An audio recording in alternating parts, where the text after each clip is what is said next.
Hello folks.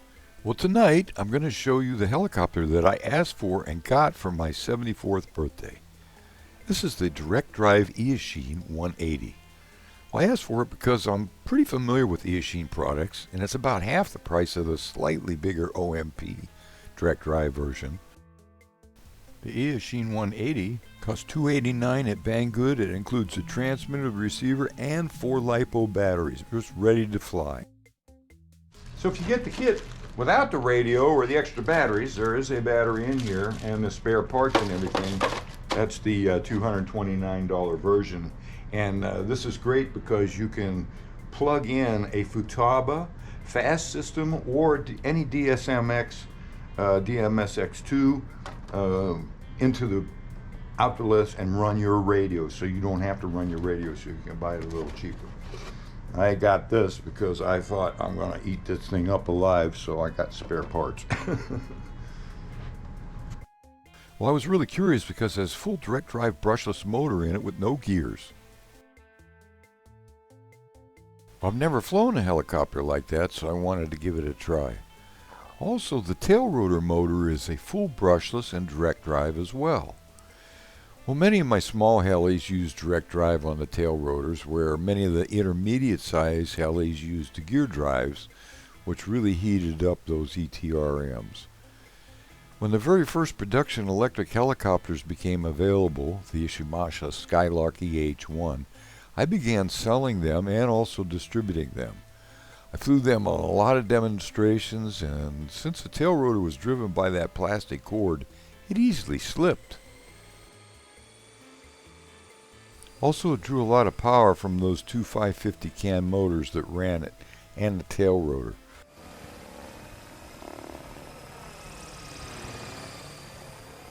That's when I began experimenting with the ETRM, because I didn't like the way the tail rotor was working on the Skylark. And it was the very first electric helis, well, therefore it was the only one I could test it on anyway. Well, my test motor was also a direct drive, but it was a brushed motor running a 7x6 prop, pretty big. So I had to come up with a speed controller that was electronic that could handle the amps and also balance the motors. That coiled rheostat just wouldn't do. And just like the belt driving the tail, the electric motor would also draw down the main rotor speed in a pirouette because we couldn't maintain a balance between the current, keep each at the same speed without drawing power from the other. Well, that's when I approached a friend of mine, Vic Mosek of Victor Engineering. He made smart IQ chargers and battery chargers and speed controllers at the time. And after much experimentation, we finally came up with this speed controller, and it was able to balance the Skylark helicopter to work really well. Remember, we only had heavy old NICADs to work with or to fly on the 12-volt tether and with no gyros.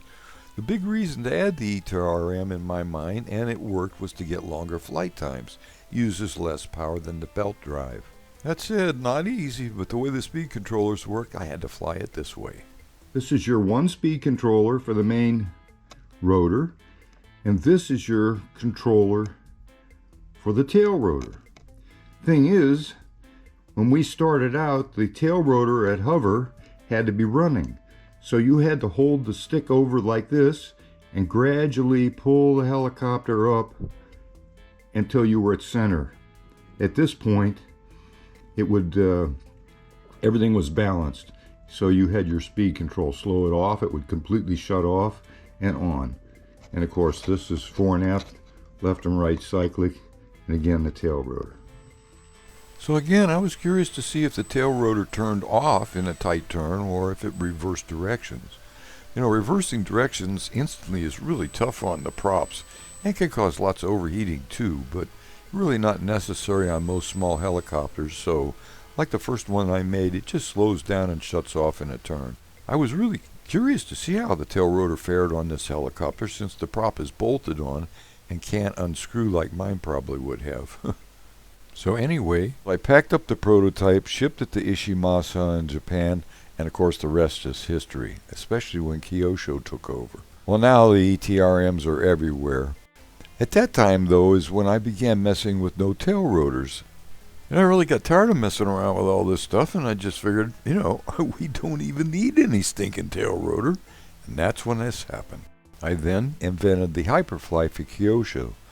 It was an easy heli to fly today, as you may have seen in my recent video of my Apache flying. Anyway, when I saw that Eachine had a direct drive helicopter and also the way the tail looks, I just had to see how good it really was. Now, I'm just an old guy that's used to flying pattern stunt maneuvers and stuff that I can recognize. This machine is probably too much for me and I won't be able to do it justice. But I did want to try it out anyway, especially since it costs less than half of what the OMP costs, including the radio.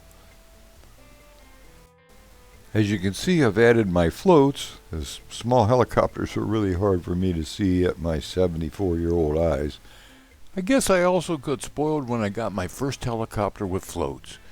When I saw how easy it was to see, I just continued. Now I really need them for this tiny helicopter. And they really help me see it, but also to keep the heli a little higher on so the tail rotor doesn't hit the grass. Well, as you can see, the landing gear on this thing is just thin carbon fiber, and it may look good and it's lightweight, but it's probably going to break. I mean, especially if you hit the ground hard. So just another reason that I put my floats on there.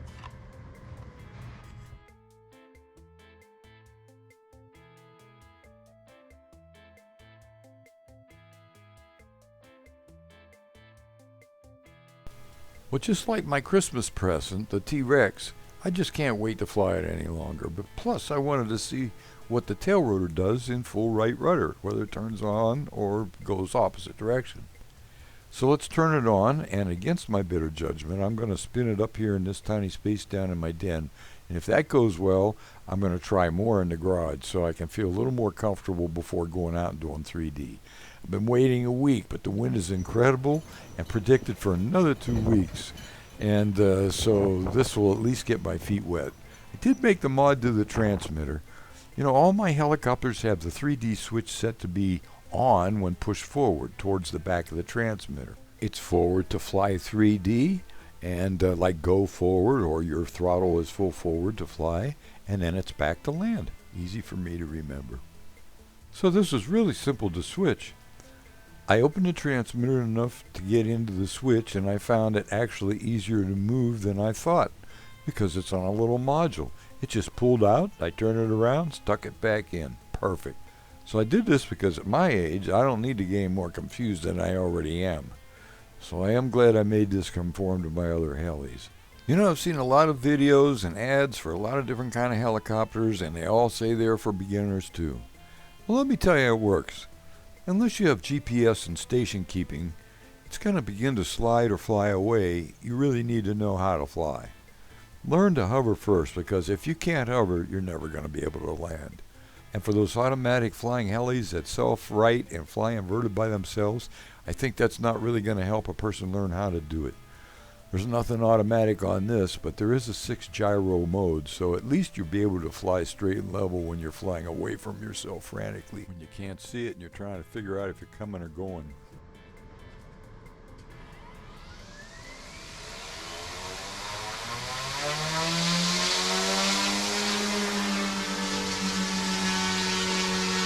Oh, that's smooth.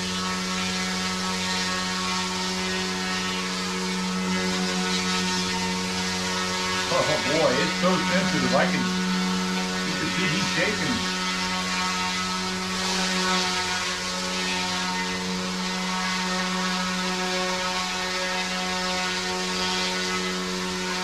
All right.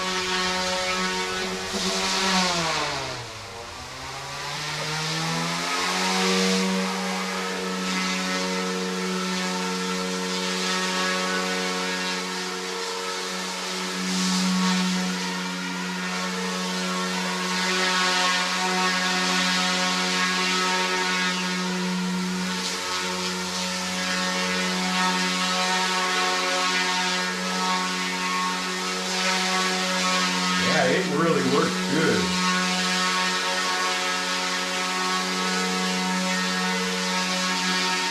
I'm going to throw it up, throttle up, see what this does. Oh my God. Oh, that is so sensitive. Oh, that's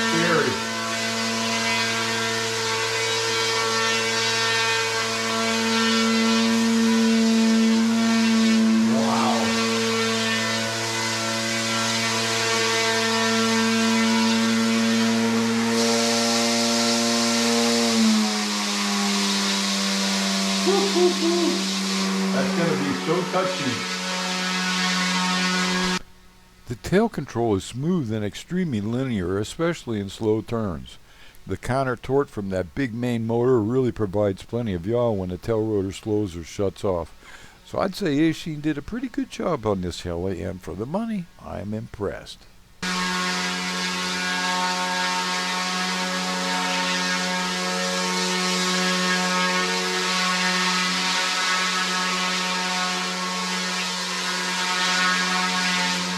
I think it's going to be good.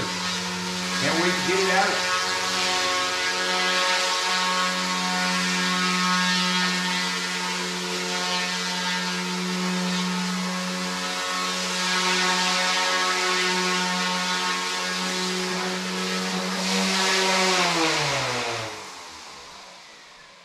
Well, I'm going to adjust the pitch curve in this thing because it's kind of jumpy in 3D, so I want to get a little more softer around the center.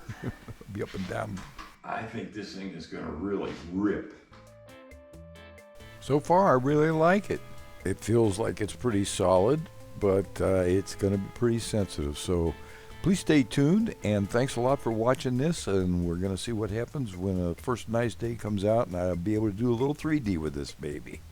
So thanks again. This is the Night Flyer, signing off for now.